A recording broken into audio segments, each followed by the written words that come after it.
It's Nicole, Buckeye Stitcher. It's a gray day in Cincinnati and my kitties are all sleeping, so I figured today was a good day to do a video, although I know some of you are probably disappointed that the kitties are all sleeping. Sunday, we cleaned out our basement. It was kind of a spur-of-the-moment weekend plan that needed to be done, and they were wild children down there because everything was new. Stuff was moving, there were new spaces being opened up, totes being filled, totes being emptied.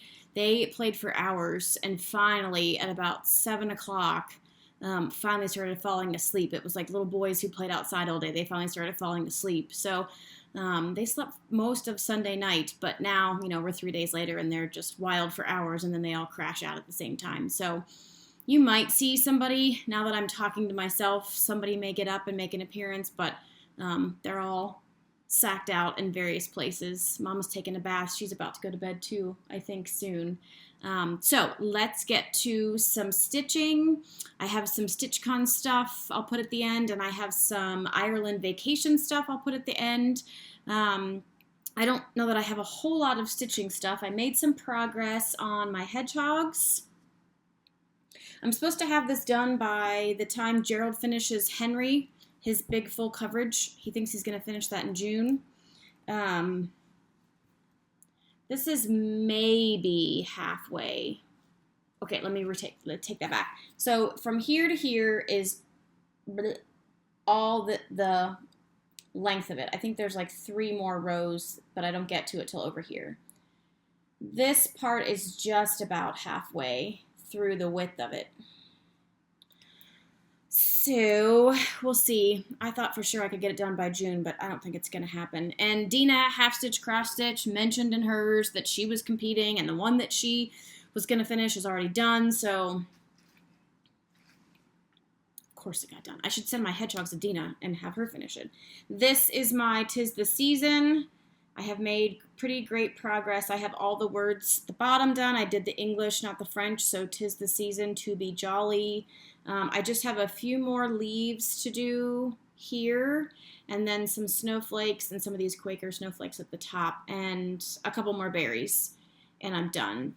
So I was glad to be done with this and have one thing crossed off my pile, but the more I look at it, the more I know my mom will really like that cardinal. So I think I am restitching this. However, I'm not going to do the whole thing.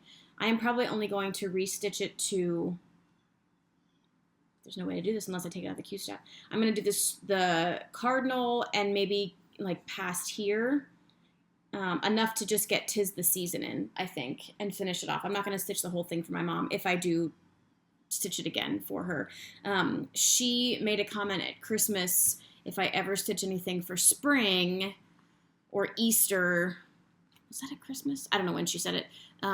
It doesn't matter, but I think she was hinting because she doesn't have any spring things. And when she was here visiting, I had some Ivana's flat fold finishes up, and she thought that was just the coolest thing. So I think I am going to do a couple spring things for her and try and have them finished before Christmas rather than doing that for this year. And that kind of goes with my potential mania, which I'll get to in a minute. So that's all the progress. No, that's not all the progress. Shoot, I forgot to bring those Australian parrots down. I think I was saying it wrong the whole time. And Michelle, who sent me the kit, I asked her to correct me, and I think she corrected me by making fun of me because she's Australian and that's what they do. It's Gullah.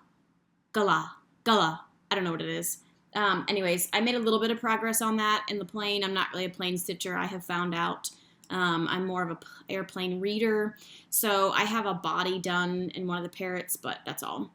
And I forgot to bring it down, so that's it. I have not purchased anything. I feel like that is not a truth, but I can't think of anything I've gotten in the mail. So I don't have any purchases. I don't have any finishes. So StitchCon, let me do my StitchCon stuff. Yeah, I don't really have a whole lot of stitching stuff this time. I'll do my StitchCon stuff, then I'll do my Mania stuff, and then I'll do Ireland, and then I think I'm done. So the list of... My allergies are so bad right now. There's pollen everywhere. I've taken 2 different antihistamines every day this week, and I'm still, I feel like I have sand in my eyes, and the back of my throat itches, and I'm sneezing all the time. Sorry. Okay, so StitchCon, all of the Flosstubers who are attending StitchCon are now listed on the StitchCon website, which is stitch-con.com. So I've started doing my homework and watching some people who I haven't watched before or who have started making videos recently. And even if you're not coming to StitchCon, but you're just looking for some new Flosstubers to watch, head on over to the website and check that out. There are, I think, 81, 85 channels, I think, coming. And some of those channels have multiple Flosstubers, like Pam and Steph, are two, but one channel. So head on over there and check that list out. Also for StitchCon, if you are interested in buying some spirit wear, basically like stuff that says StitchCon around the front of it or on the side of it or on the back of it or whatever, there is also a website link, or sorry, a link on the website for spirit wear. The second sale is going on now. Today is the 24th. Yes, and the sale goes on until the 30th, which is the last day of the month. There will be a third sale in May. We just don't know what the dates are yet. Right now, anything you purchased from the first sale or anything you purchased from this sale through the 30th will come to your house. If you purchase something from the May sale, it'll be shipped to Keepsakes and you can pick it up while you're at StitchCon. I think that's all my StitchCon stuff. Have you guys watched SewGrateful? Have you watched Aileen? OMG. She is a ball of happiness. I've heard a few people mention her, so I finally went over a week or so ago and started watching her videos. And at first, Aileen, I'm going to be honest with you, at first I was like, is this lady for real? Is she really this happy? She really is this happy. Sorry, I have my phone on silent, but I can't mute it on my computer in a way that I know how, and I have a work-related thing that I have to take care of today, so I apologize if you're hearing that ding. It's a little distracting to me as well. Anyways, Daleen is fabulous. She is full of positivity. She is full of great ideas. She is super, super uplifting and empowering, and I'm sure she has really crappy days, and I'm sure sometimes she's not very nice because none of us is always very nice, but her videos are super fabulous to watch, and if you just need a little happy, head on over and watch SewGrateful. Hi, Daleen.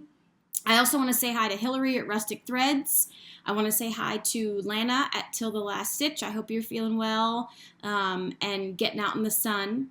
I also want to say hello to Shannon Worm. She is not a Flosstuber, but she comments all the time on my videos. She's been commenting since the beginning. So I just want to say thank you so much for continuing to watch and for commenting. I really, really appreciate everybody who comments, all my subscribers, and everybody who gives me a like or a thumbs up, whatever. But thank you so much. Okay, Mania. I don't do Mania. I don't do plans because I don't have time. I can't stay focused on it. I get frustrated and I get bored.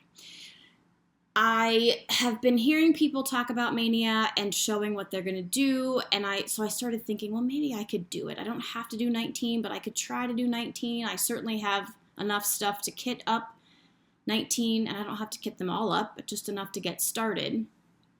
And then I started watching Shauna and Donna at Stitching In DooDah. They're hysterical. They were talking about their Mania plans. Well, Shauna was. Shauna's been doing Mania like since April. And the more she talked about Stitch Mania plans, the more you could kind of see Donna like getting kind of like anxious and fretful. And then I realized that I was doing the same, like, I don't know about this. That's a lot of projects. That's a lot of things going on. So I wasn't going to do it. After watching that video, I was like, I can't do it. I'm super excited to see everybody else's. I love seeing everybody else's. I am really excited when people can do it. I think it's great. I just can't do it. It makes me super anxious. And then this morning I watched Melly Ellie's video, her newest video. I'm going to call this video the name drop video. But she was talking about how she's going to do hers. And so she said Mania is the 5th month. So she's going to have 5 projects that she wants to finish. And I was like, well, I could manage 5. And there's 5 weeks in May, not full weeks, but 5 weeks in May. And I'm going to start my sister's Christmas project, the Alessandra Adelaide Christmas Ball. That's one. I want to start that in May. Now my mom wants Easter stuff, so I can at least start 1 or 2 for her because I have a couple ideas of things I already have. So that's 2, possibly 3. So I think what I'm going to do, say this out loud, I'm going to try 5 starts, 1 start a week, and then I want to finish and work on the other things that I have going. So if I'd been really organized, I would have had 5 things to show you of what I want to finish and 5 things that I'm going to start, but that's not how this channel works, is it? So you'll just have to see it when I see it, or when I show it, because I'm not even sure yet what it's going to be. So I think I'm going to do some kind of mania. I just don't know what. My work schedule has changed, so I have Mondays off now and work all day Tuesday instead of a half day. And so my quality of life has changed drastically for the better in the past few weeks. And so I have a lot more time to get things done that need to be done and things I want to be done. But I also have more time to relax and stitch and read. So I may be able to stay on track with the schedule. I'm still on call, but I'm only on call once a month now. So I used to be on call roughly 17 times a year. Now it's only 12 times a year. And I have an extra day off, and I have an extra Saturday off a month. I don't have any purchases for cross stitch, but I have lots of purchases from Ireland. So that's all I have for cross stitch and StitchCon and all that stuff. So if you're done watching, you can head on out, because from here on it's just going to be Ireland. I'll stick some photos in if I can. And that's it. So thanks for watching, and see ya. Bye-bye.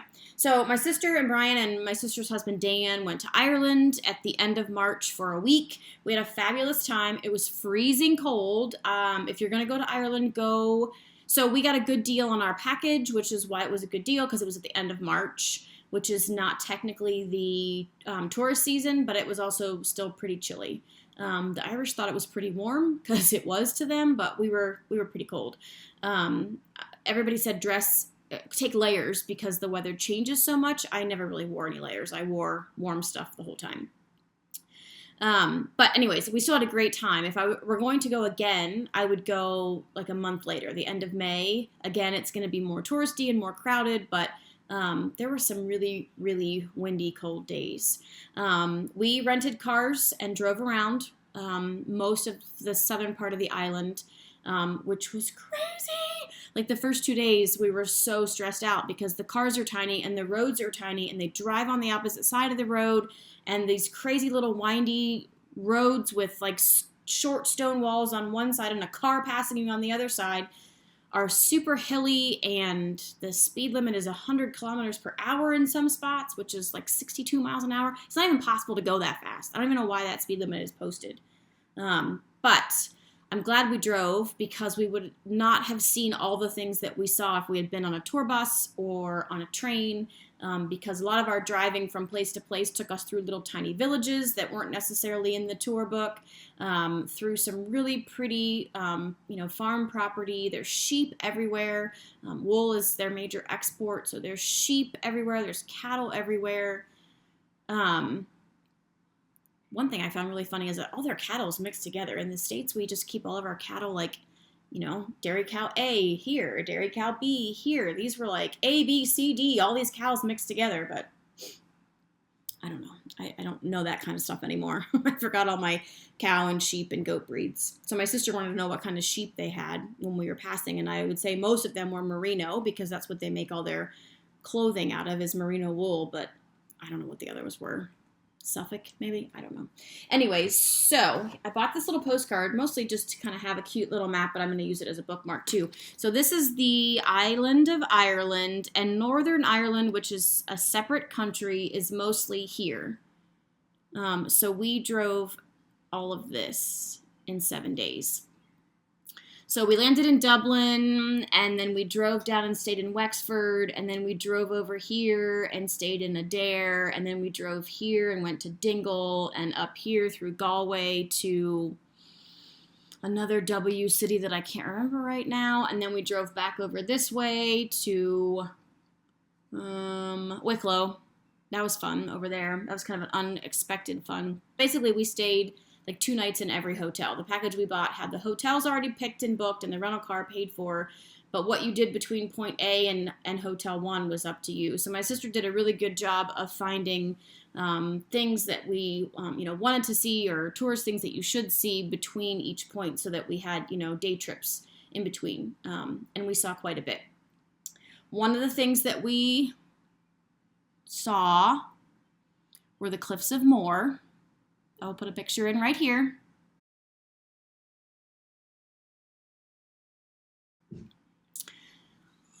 Cliffs of Moher are beautiful. I forgot to look up how high they are. 700 feet? Let's just say 700 feet. There are no railings. There's nothing keeping you from the edge. And I don't like heights, but I'm not afraid of heights. Or so I thought. We got to the Cliffs of Moher, and I was terrified to go to the edge. People die there. Somebody just died in January. And there are people everywhere. It just made me nervous. And my sister, she crawled on her belly to the edge to take a picture over the edge. I'll put that picture here.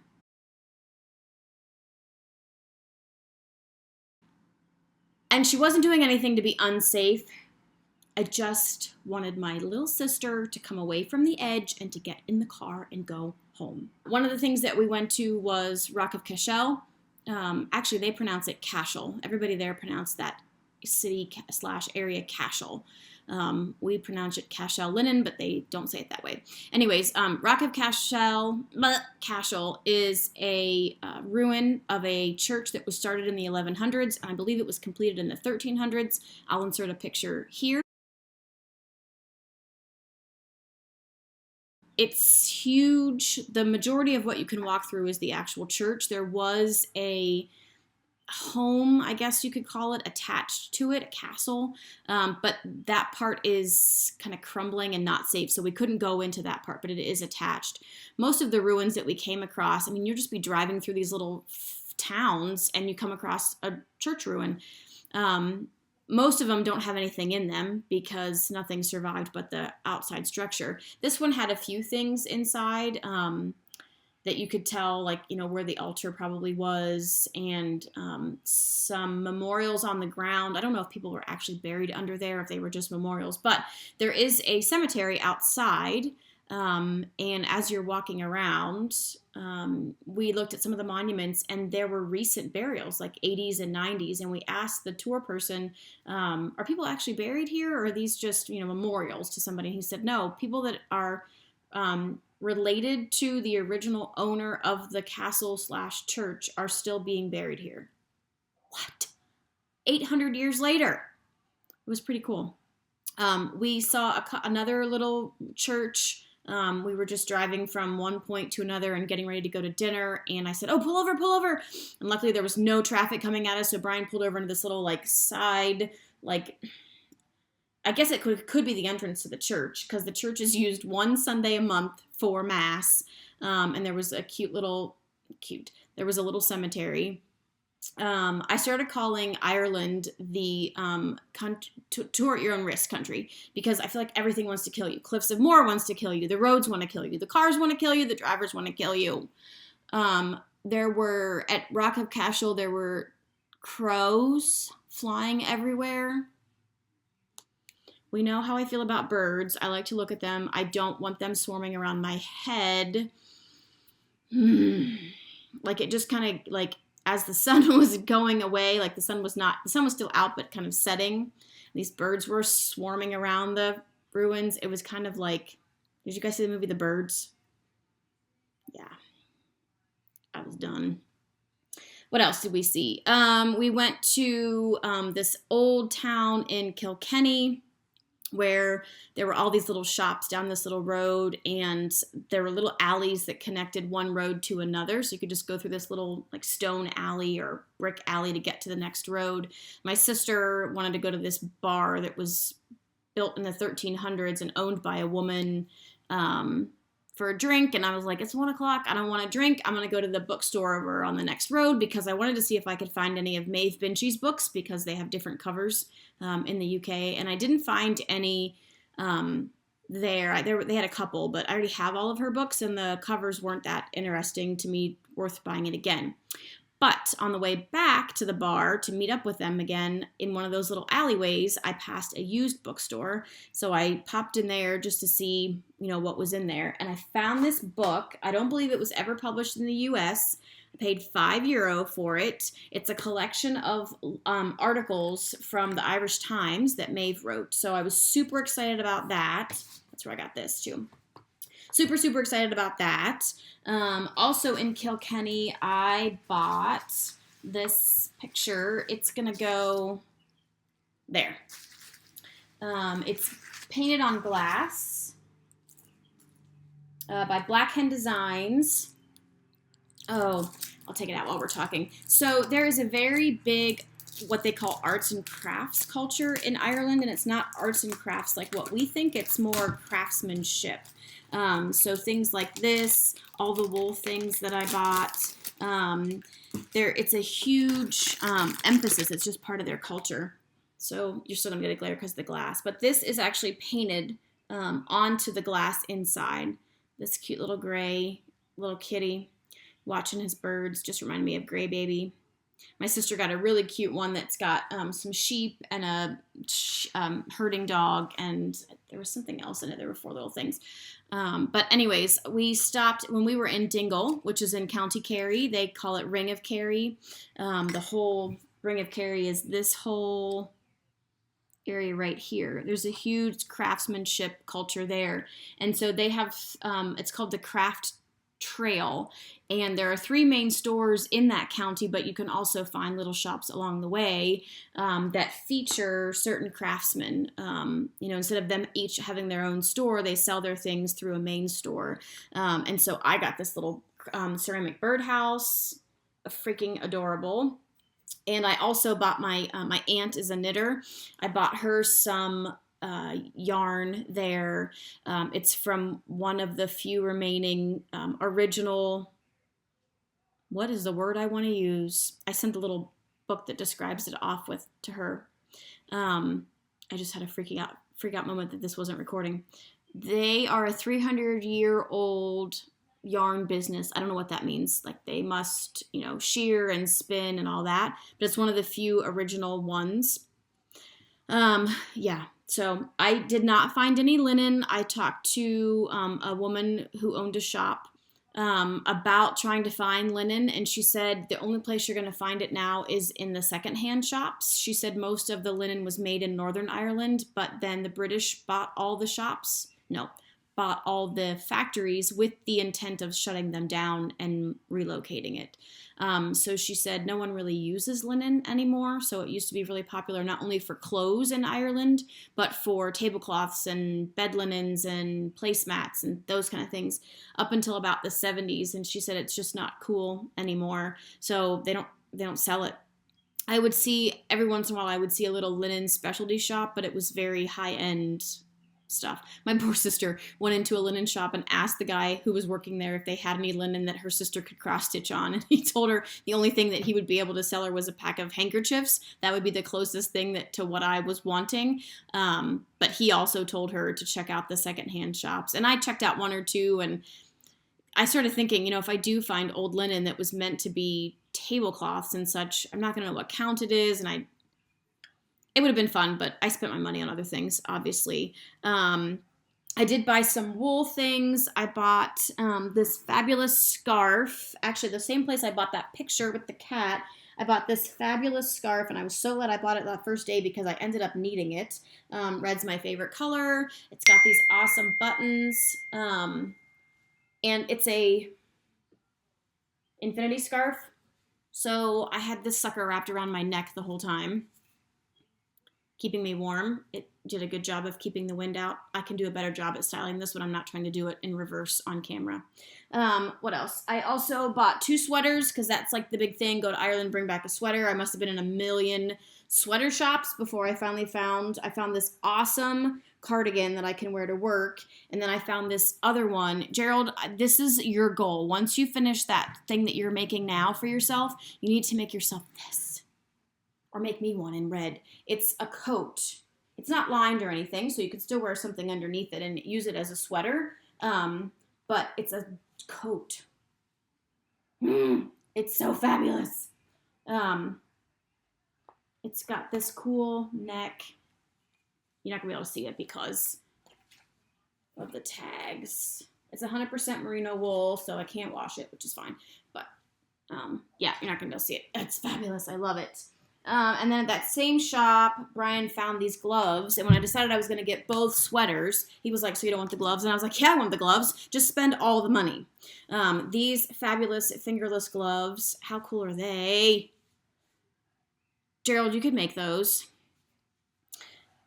So maybe if I haven't cut these because I didn't wear them. I would just leave these on and wear all my wool. I have wool socks. I have 2 sweaters, the scarf, and these. We were in some cute little shop in, I forget what city we were in. Anyways, the ladies stocked a bunch of Hannah Dale / Rendale Designs things. You probably have seen the cross stitch. That's the kits that are put up by Rustic Threads. These little critters that have like all the little flecks of things. How cute is that hedgehog? And then the back, has all her little critters. I know this rabbit is a cross stitch. The fox is a cross stitch. I think the owl is a cross stitch. I just saw 2 owl on eBay. It's really hard to find this stuff in the U.S. I think the lady said that she was the only stockist in the western part of Ireland to carry her things. So, of course, you know, I had to get the pillow and the bookmark. And my sister talked me into getting the hedgehog pillow instead of the hedgehog mug and get the kitty mug. So there's like this little scruffy kitty talking to a little scruffy mouse. So freaking adorable. Yeah, so I didn't spend my money on linen, but I spent it on wool and other things. Oh, here's the owls. Here's the bookmark. So I think these 2 little owls are a cross stitch. They're all Rustic Threads kits. I've seen them on eBay, but I have also seen other products like mugs and, I mean, anything you could think of, she has with her little critters on. Like, I really had to like, okay, slow your roll. You only have so much suitcase and you only need so many mugs. I think that's it. Was I supposed to talk about anything else? No. I'll put some other pictures in towards the end because, you know, I don't remember what we took pictures of. I also don't. Oh, so one thing that was really cool, we went to this pub in, it was on the East Coast, Bray, B-R-A-Y. We were not planning on stopping there, but we went there because my sister read in her book.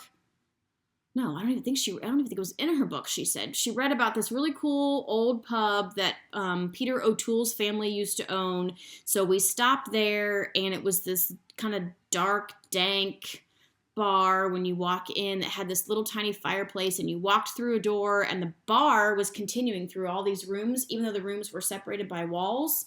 And so, like, you just kept going into another room and another room. And so we sat down and we got a drink and we started talking. And then the publican, as he called himself, came over, the owner, and introduced himself to us and talked to us for a good half an hour about how his family ended up buying it from the O'Toole family.